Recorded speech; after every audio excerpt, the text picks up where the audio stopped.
বন্ধুরা, আমি হাসনাত, তোমরা হচ্ছে আমার channel maths tricks by Hasnat. বন্ধুরা, আমরা WPKP এবং রেলওয়ের জন্য অঙ্ক প্র্যাকটিস প্লাস সাজেশন করার চেষ্টা করছি। কিছু কমন যোগ্য অঙ্ক নিয়ে আমরা আলোচনা করব এই ক্লাসে, যাতে করে তোমাদের আগামী যে পরীক্ষাগুলোতে রয়েছে তাতে হেল্পফুল হয়। তো আজকে 3 নম্বর ক্লাস। এর আগের ক্লাসগুলো তোমরা নিচে ডিসক্রিপশন বক্সে লিঙ্ক পেয়ে যাবে, সেখান থেকে দেখে নিও। তো চলো শুরু করি আজকের ক্লাস। প্রথম প্রশ্ন দেখো, একজন পুরুষ এবং একজন বালক 5 দিনে একসাথে কাজ করে 800 টাকা মজুরি পেল। পুরুষের কর্মক্ষমতা বালকের 3 গুণ।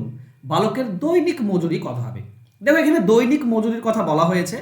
আর এখানে যেখানে দিয়েছে সেখানে দিয়েছে একজন পুরুষ আর একজন যে বালক, এরা 5 দিনে 800। আচ্ছা, 5 দিনে যদি 800 হয় তাহলে একদিনে কত? একে 5 দিয়ে ভাগ করে দিলেই তো পেয়ে যাই আমরা একদিনে, তাই না? তার মানে 160 টাকা হবে। 800কে 5 ভাগ করে দাও, 160 টাকা। তাহলে দুজনে মিলে একদিনে 160 টাকা পাই। এবার দুজনের অনুপাতটা দেখে নাও, কি অনুপাতে পাবে। দেখো, মানুষ আর মানে পুরুষ এবং বালক যদি দেখি, তো পুরুষের কর্মক্ষমতা বালকের 3 গুণ।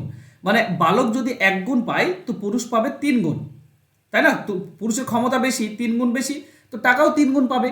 তাহলে বালক কি পাবে? বালক মোট 4 ভাগের মধ্যে 1 ভাগ পাবে। তার মানে বালক পাবে 4 ভাগের মধ্যে 1 ভাগ। তাহলে 160 টাকার মধ্যে কত? সেটা হচ্ছে 40 টাকা। এটাই হচ্ছে একদিনের ব্যাপার। তো অ্যান্সার হবে অপশন এ, 40 টাকা। 3 ভাগ 120 টাকা হতো পুরুষের। ওকে, এটা একদিনের, কিন্তু 5 দিনের নয়, এটা একদিনের। কারণ চাওয়া হয়েছে দৈনিকটা, তাই আমরা দৈনিকটা বের করলাম। ক্লিয়ার?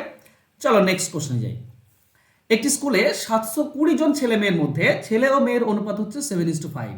আর কতজন মেয়ে ভর্তি হলে 1:1 হবে, সমান সমান হয়ে যাবে। দেখো, এখানে মোট 7 ভাগ আর 5 ভাগ 12 ভাগ রয়েছে। 12 ভাগটা হচ্ছে কত? 720 টোটালটা। 12 ভাগ যদি 720 হয় তাহলে 1 ভাগ কত হবে? 12 দিয়ে ভাগ করে দাও।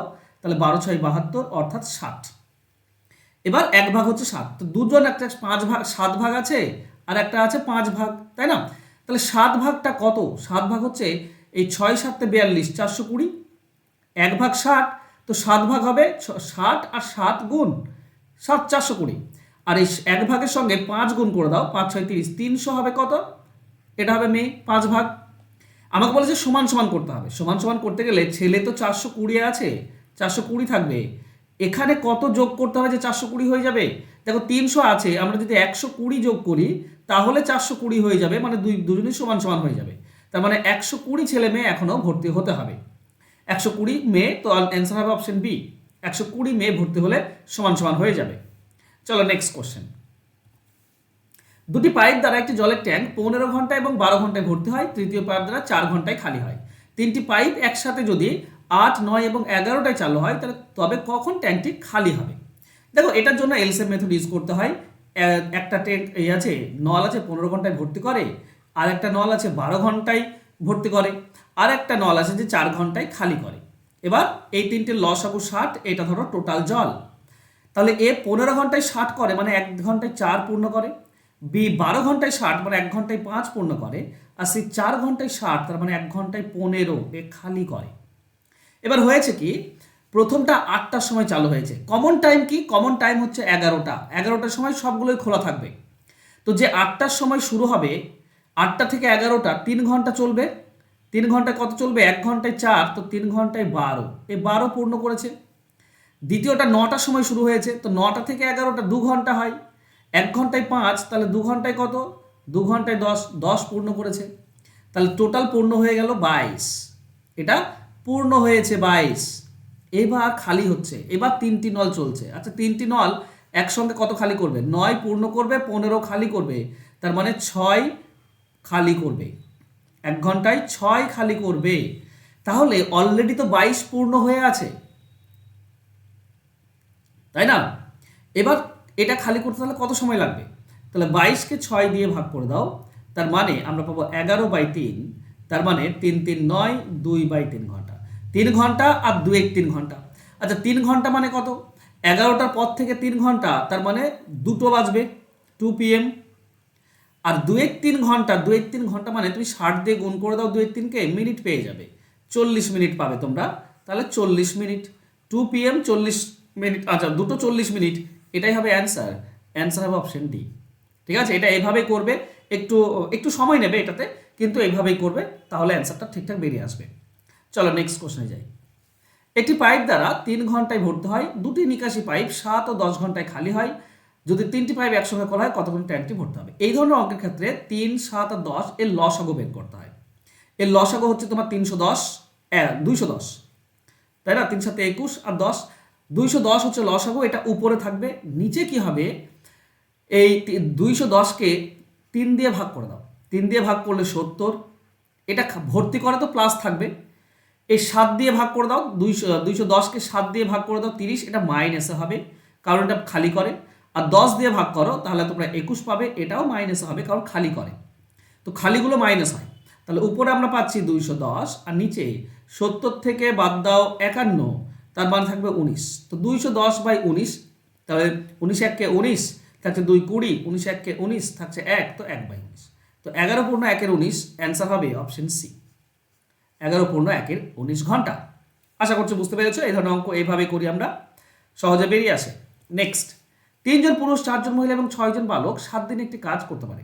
একজন মহিলা একজন পুরুষের দ্বিগুণ আর একজন বালক একজন পুরুষের অর্ধেক কাজ করে।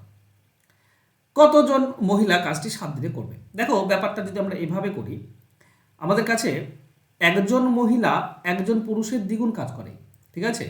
মহিলা, পুরুষ আর বালক রয়েছে। তো ধরো পুরুষ এক্স দিন করে, এক্স দিনে, তাহলে মহিলা কত দিনে করবে? মহিলা পুরুষের দ্বিগুণ কাজ করে। ওকে, তার মানে 2x কাজ করে আর এ করে অর্ধেক। তো এর যদি 2 হয় তাহলে এ হবে 4x আর এ হবে x। এ হচ্ছে কাজের অনুপাত, এইটা হচ্ছে এদের কাজের অনুপাত। ওকে, তার মানে আমরা সবগুলো বালক যদি করি তাহলে এরকম হয়, ঠিক আছে? সবগুলো বালক করার চেষ্টা করি, ঠিক আছে? একজন বালক মানে তাহলে 4 জন মহিলা মানে কতজন বালক হবে? 4 জন মহিলা যেহেতু 4 গুণ কাজ করে তার মানে 16 জন বালক হবে। আর এই দ্বিগুণ কাজ করে তাহলে একজন মানে, আচ্ছা আচ্ছা এভাবে না, করবো না, সরি, চল আমরা অন্যভাবে দেখি। কি বলেছে? একজন পুরুষের দ্বিগুণ কাজ করে একজন মহিলা, তার মানে 3 জন পুরুষ আছে, 3 জন পুরুষ রাখো, তো 3 জন পুরুষ পেলাম। 4 জন মহিলা মানে কতজন পুরুষ হবে? দেখো 4 জন মহিলা মানে 8 জন পুরুষ হবে, 8 জন পুরুষ হবে। কেন? কারণ মহিলা দ্বিগুণ কাজ করে, একজন মহিলা একজন পুরুষের দ্বিগুণ। তাহলে যদি 4 জন মহিলা হয় তাহলে 8 জন পুরুষ হবে।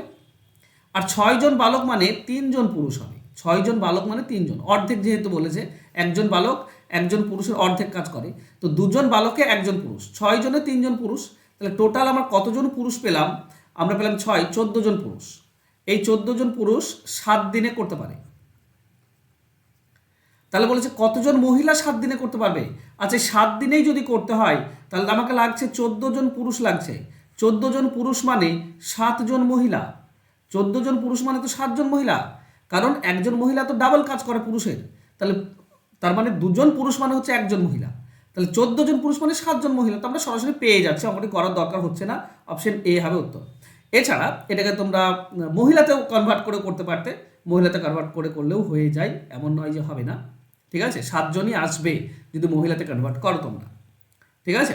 চলো নেক্সট কোশ্চেন। একটি আয়তক্ষেত্র এবং একটি বর্গক্ষেত্রের ক্ষেত্রফল সমান। আয়তক্ষেত্রের দৈর্ঘ্য বর্গক্ষেত্রের বাহু অপেক্ষা 5 বেশি আর আয়তক্ষেত্রের প্রস্থ বর্গক্ষেত্রের বাহু অপেক্ষা 3 কম, তাহলে আয়তক্ষেত্রের পরিসীমা কত? এখানে দুটো জিনিস দেওয়া আছে, একটা বর্গক্ষেত্র আর একটা আয়তক্ষেত্র। এই দুটির ক্ষেত্রফল সমান বলেছে, ক্ষেত্রফল সমান। আচ্ছা ধরে নাও এর বাহু এক্স, তাহলে ক্ষেত্রফল কত হবে? এক্স স্কোয়ার, তাই না? আচ্ছা এর বর্গক্ষেত্রের আয়তক্ষেত্রে কি বলেছে? বাহু, দৈর্ঘ্য বাহু থেকে 5 বেশি, তার মানে দৈর্ঘ্য হচ্ছে এক্স প্লাস 5, আর প্রস্থ বাহু থেকে 3 কম, মানে প্রস্থ হচ্ছে এক্স মাইনাস 3। তাহলে এর ক্ষেত্রফল কত? এর ক্ষেত্রফল হবে দৈর্ঘ্য ইন্টু প্রস্থ, দৈর্ঘ্য ইন্টু প্রস্থ।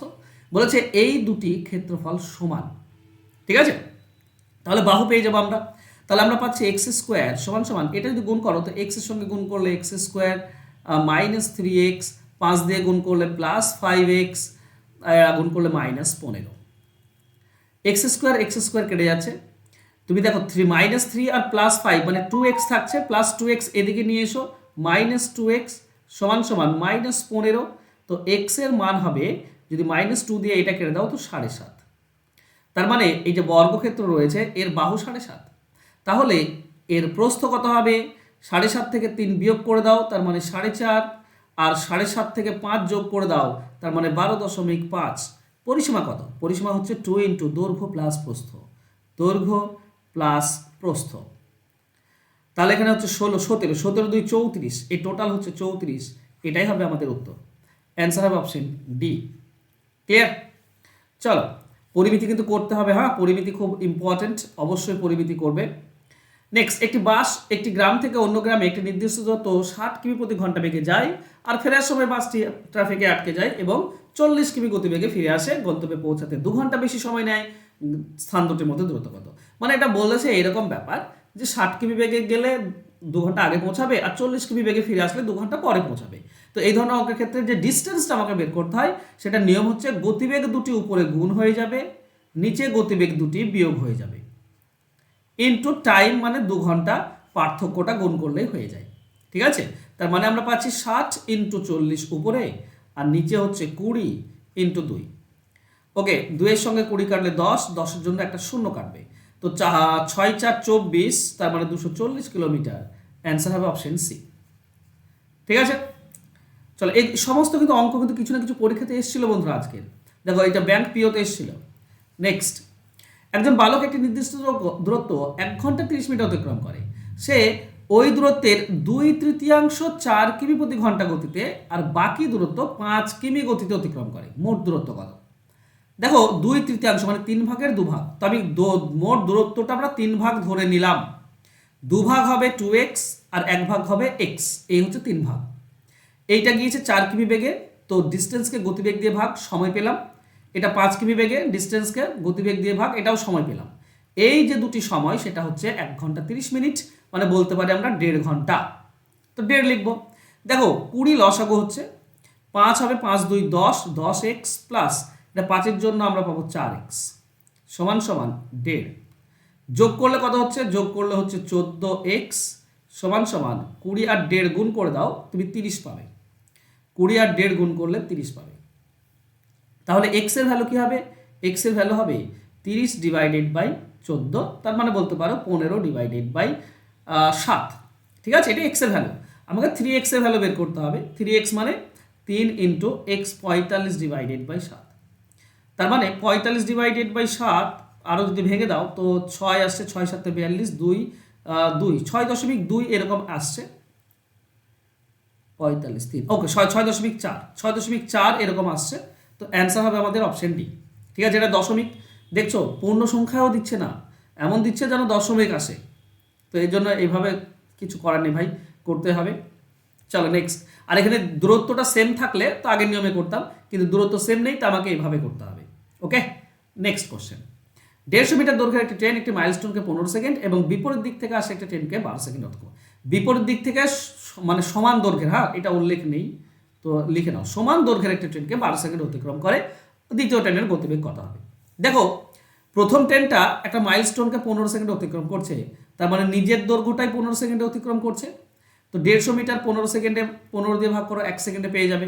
এটাকে তুমি 18/5 দিয়ে গুণ করলে কিলোমিটার প্রতি ঘন্টা হয়। এগুলো তো আমরা জানি, তাই না? তো কাটাকাটি করো, 15 সঙ্গে এটা কাটলে 10, 5 দিয়ে এটা কাটলে 2, তার মানে 36 কিলোমিটার প্রতি ঘন্টা। এটা হচ্ছে প্রথম ট্রেনের গতিবেগ। এবার বিপরীত দিক থেকে যদি আসে, তো প্রথম ট্রেনের দৈর্ঘ্য যারা আছে 150, দ্বিতীয় ট্রেনটাও 150, এইটা 36, এটার গতিবেগ জানা নেই, ধরো এক্স। তাহলে যেহেতু বিপরীত দিক থেকে আসছে না, তো গতিবেগ আপেক্ষিক গতিবেগ যোগ হয় এক্স প্লাস 36, এইটা হচ্ছে আপেক্ষিক গতিবেগ। আবার এই আপেক্ষিক গতিবেগ তুমি কি করে পাবে?